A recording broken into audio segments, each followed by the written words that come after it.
Hey guys, Terry and Trey here. Feeling kind of melancholy, to be honest. Take note.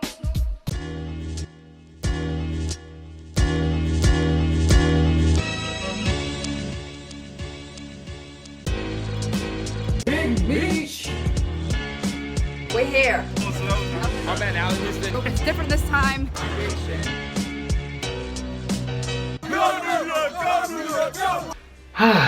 Hey guys, those are his sentiments after last night's game. Yes, we went to the game last night, Sunday night, Knicks, and blowout game.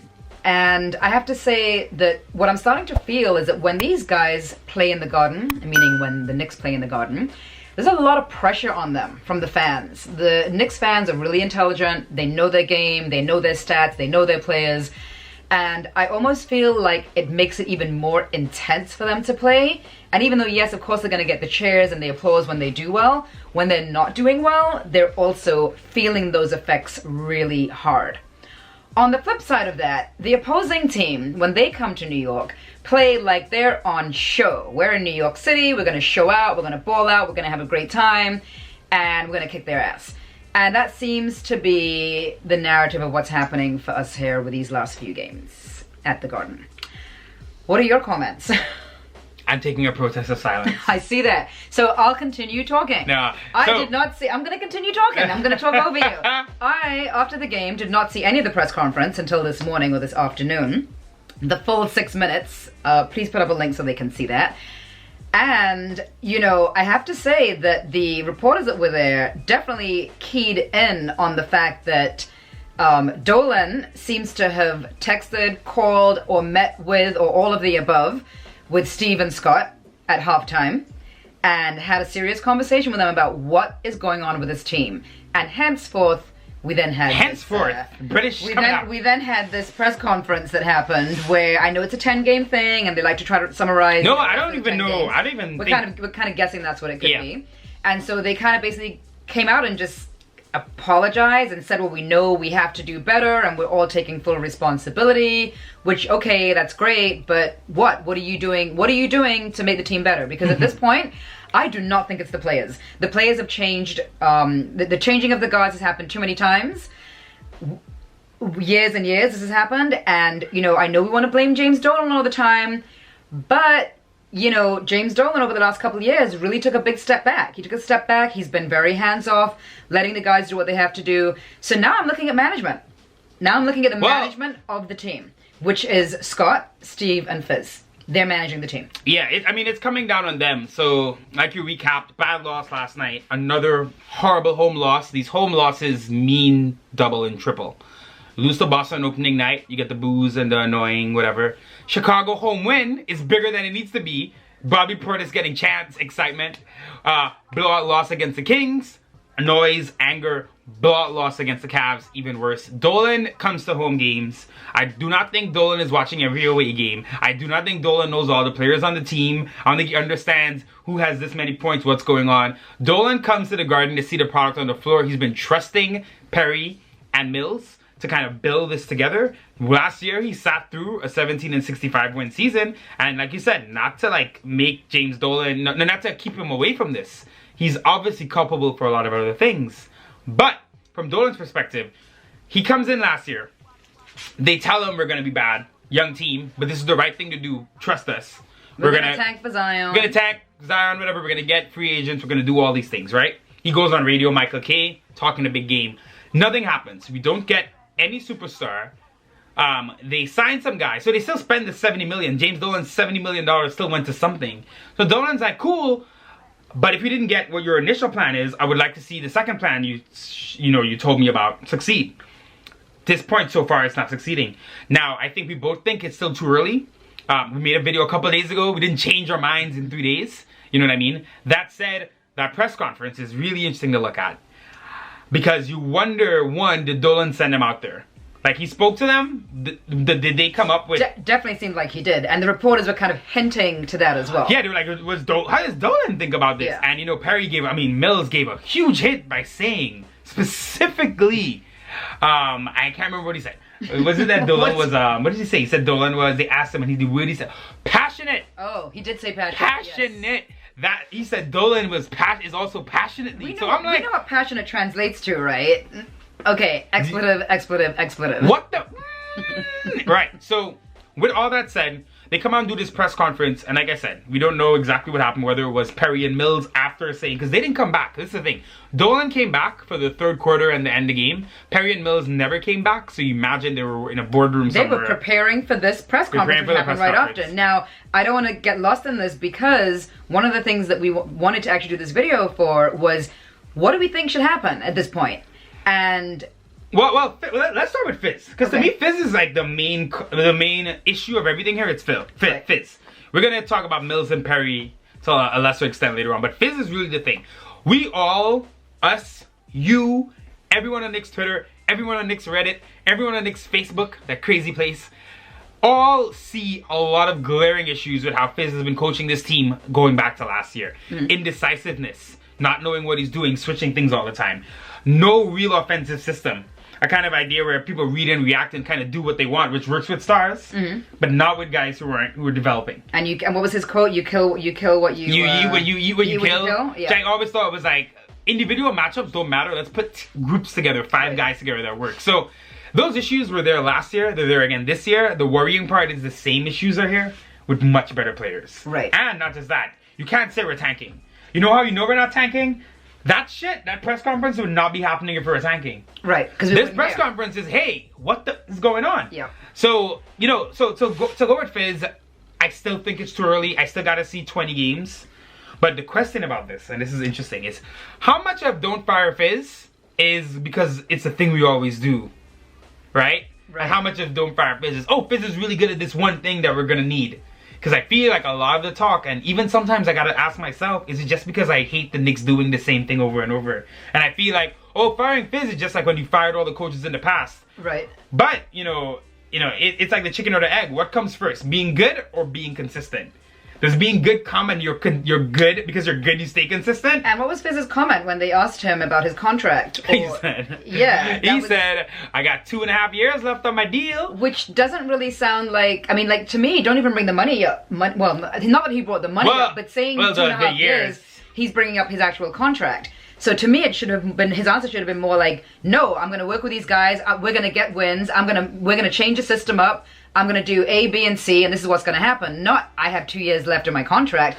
That seems very like, oh, well, it's all about me, and that's what is happening with me. So having said that... A year ago. I want to bring this up. Oh. Are we going to say it? Well, I'm going to say, do we want to give them a year? A year ago, just real quick.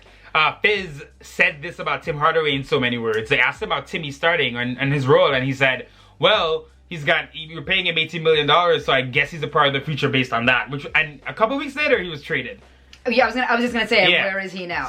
So, but you were gonna say, yeah. So what we were talking about, because Ian Beckley just also is outside. He's at Tarrytown right now, and he's also talking. And we're looking at Masai from the Toronto.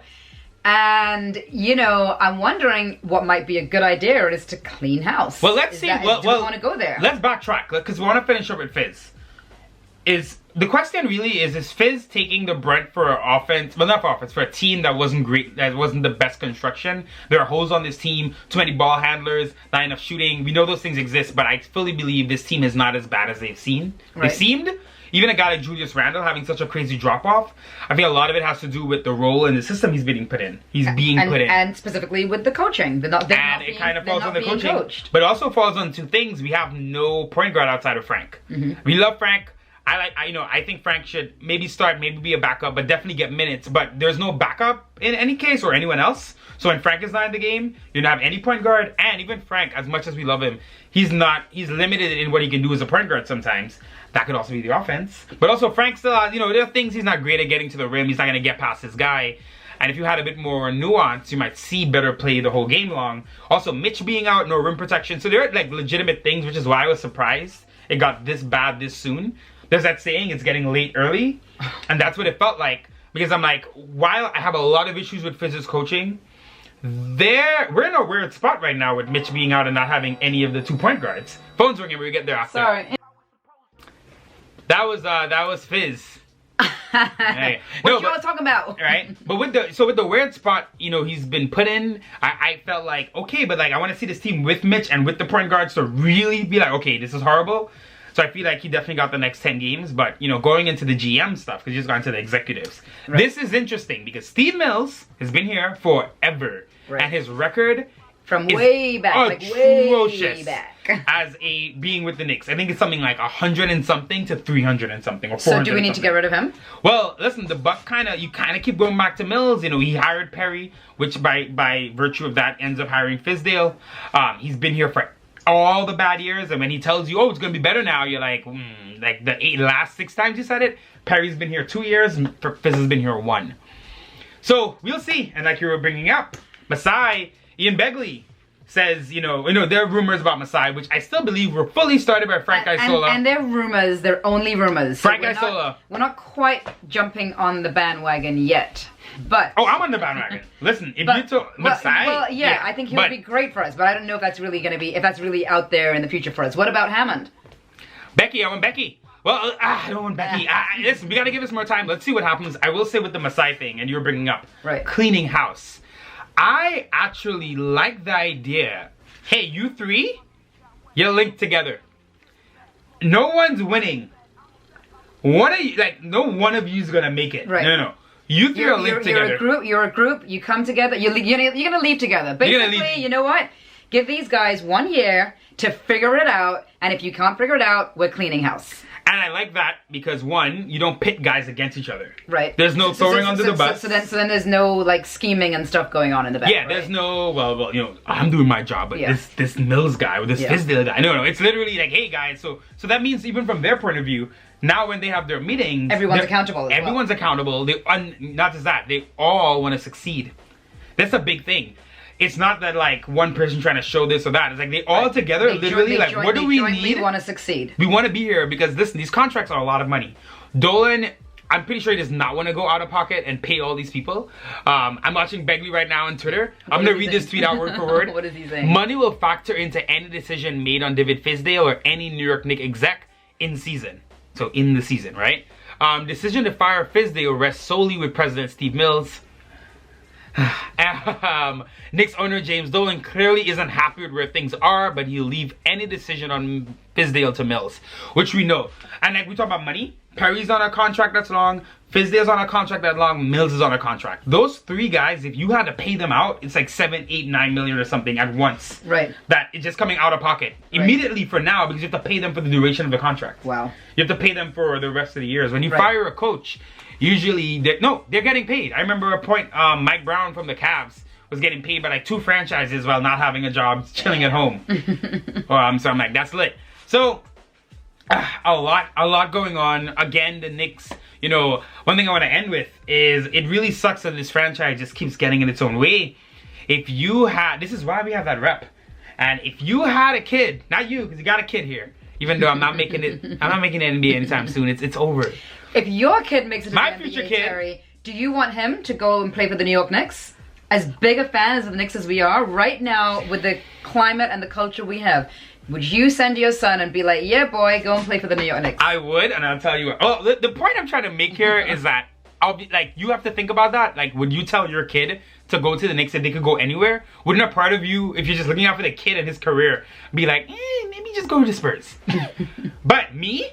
Hell yeah. You know why? We're gonna run the Knicks. I'm putting it out there. Listen. The YouTube channel is gonna keep growing. We're gonna get bigger. And one day the Knicks are gonna be like, hey, Terry and Trey, that mom and son, they know what they're doing. Let's get them in. It's gonna be good for PR. And we'll basically run it with you guys on YouTube. Every game you put out a video from the boardroom, like, yo guys, what's going on? And you guys are gonna tell us what to do. We're gonna pick the ideas we like. We're gonna run it out and give you credit. That's the plan for the future. I just fixed the dreams, Knicks. But you know what? It's always good to dream big, son. It's always good to dream big. Calm down. Shout out to Dream Thompson, speaking of Dream. Happy birthday, darling. My sister, your daughter, she had her 20th birthday yesterday. So shout out to Dream. We love you. She's up in Albany. Come back for Thanksgiving. We can see you. She trashes the Knicks all the time, but she should. Because, hey, look at that. What has her lifespan been of the Knicks? She was born in 99 after the playoff run. So all she knows about the Knicks is did they lose again? Yeah. we've all seen. But listen, guys, I will say this: a couple of things to finish up. Stay the course. In a rebuild, there are tumultuous times, there are rainy storms. I think this is just another storm. Honestly, there's nothing really concrete. If you really boil it down, right, there's nothing super concrete that happened. Is that they lost a big game at home, which looked worse than it was. Right. And then they did a press conference, which looked worse than it was. Right. And then the smoke started from the media. Well, the big thing is that we're the New York Knicks. If we were a team in any other city, this would not be a news story. We wouldn't even be talking about this right now. We would just be, oh yeah, they suck, they're not so good, whatever. Right. Like, that's it. Yeah, because at the core, the Knicks still have their picks. They still have the young guys. They are trying to do things the right way, but you have to admit the product on the floor had just been really bad. And after spending that money in the offseason and getting a guy like RJ Barrett, you would really hope it'll be better. And, you know, Fizz is, unfortunately for him, he's on the clock. I think he's got 10 games. I think right now, if the next 10 games are 1-8, and not just 1-8, but the kind of 1-8, the 2-8 we've seen. Like blowout games? Yeah, sorry, 1-9 it would be. Right. I think 2-8 we'd be okay if it's good. I think the real issue has really just been like these losses are horrible. They're at home, the crowd is booing, there's Fizdale chants, which I know. People were walking out. I mean, yeah. Actually, yesterday was the first time that we've ever left a game before it finished. Yeah. First time ever. Ever. We left at like a minute remaining. I usually am very gung-ho about, no, let's sit and watch the whole game. First time we ever left. You know, yeah, so it was just battle around. And the funny thing is, I didn't even feel upset. I just felt indifferent last night. I felt like, whatever. Came home, watched some documentaries, got smarter. You know what I mean? But anyway, guys, so that's it. Let's see what happens. I'm sure with this franchise, every day new things are going to be coming out. But in the next 2 hours, it's going to be new news. But thank God we play tomorrow, so like, let's get back on the court. And again, it's funny. I'm like, we needed the Mavs win. Now I'm like, oh God, we really need the Chicago win. But they're not going to be in the Garden. So thank God for that. Maybe we'll get an away win, because that seems to be what's happening. Anyway, that's it for us for today. Peace out. It's Terry and Trey, and you know the vibes. If you like the show, please subscribe. And to check out some of our other stuff, click right here.